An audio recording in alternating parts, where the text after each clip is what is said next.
Olá, meu nome é Igor Carreiro Ramalho, sou aluno da Universidade Federal de Juiz de Fora e bolsista BIC. Nesse vídeo, irei apresentar o projeto intitulado Produção de biomaterial de origem vegetal a partir de folhas de espinafre para uso na engenharia de tecidos.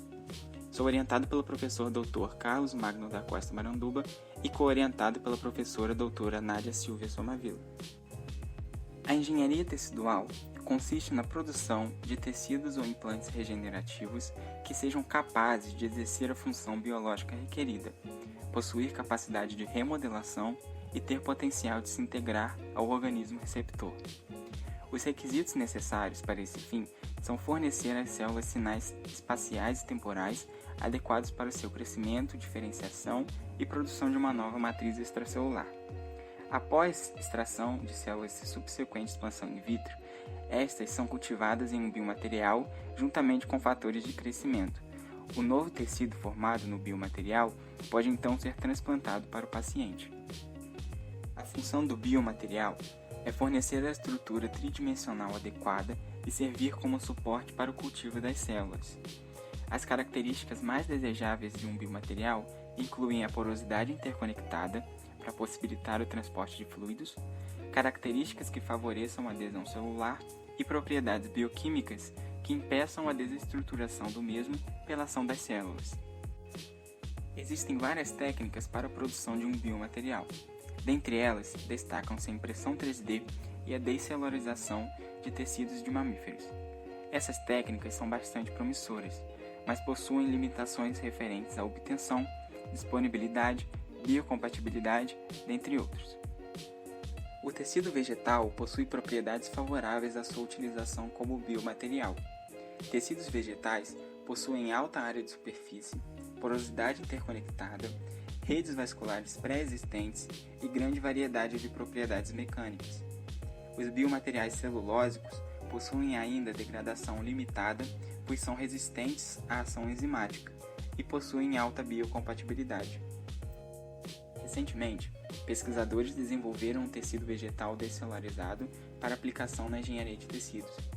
Após a descelularização, os suportes das plantas permaneceram viáveis quanto à recelularização com células humanas e foram capazes de suportar o fluxo de líquidos. Deste modo, a nossa pesquisa tem por objetivo a produção de uma matriz biológica a partir de adaptações nos protocolos de descelularização de folhas de espinafre, para a utilização na engenharia de tecidos.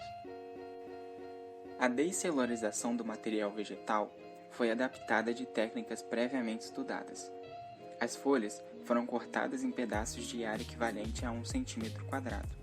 As cutículas foram removidas das plantas por tratamento em série com hexanos. As amostras, sob agitação magnética, foram submetidas a uma solução de descelularização durante 5 dias. A seguir, as amostras foram mergulhadas em solução de limpeza por 48 horas e depois foram lavadas. A extração de DNA foi realizada a partir da adaptação do protocolo presente no Laboratório de Genética e Biotecnologia do ICB. A quantidade de DNA extraído foi avaliada por nanodrop e os resultados foram analisados estatisticamente com o auxílio do programa GraphPad Prism 7. As folhas tornaram-se translúcidas com uma tonalidade verde no 5º dia após o início do processo de descelularização, denotando a perda das células vegetais. A adição da solução de limpeza esterilizou o tecido, enquanto removeu também qualquer clorofila residual, resultando em uma folha incolor e translúcida no dia 7. As folhas descelularizadas continham significativamente menos DNA quando comparadas às folhas nativas. Esses dados demonstram que o processo de descelularização da planta removeu quase todas as células vegetais. Os níveis de DNA restantes atendem a um requisito mínimo determinado para classificar um tecido como descelularizado.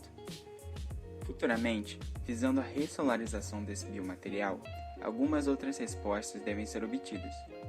Uma futura análise histológica pode comparar os cortes das amostras in natura e seus homólogos descelularizados, para que possamos estudar se a estrutura das paredes celulares estará ou não preservada após a descelularização. Utilizando microscopia eletrônica de varredura, poderemos verificar se as folhas mantêm as mesmas propriedades topográficas observadas em amostras nativas. Tomadas em conjunto, Esses resultados, assim como aqueles que nós já obtivemos, indicarão sobre o material resultante é passível ou não de ser ressolarizado. Gostaria de agradecer à Universidade Federal de Juiz de Fora pelo fomento à pesquisa através da Bolsa de Iniciação Científica do programa BIC UFJF e ao meu orientador no projeto. Estendo os agradecimentos a todos os colaboradores da pesquisa. Agradeço também a você por assistir esse vídeo. Tchau!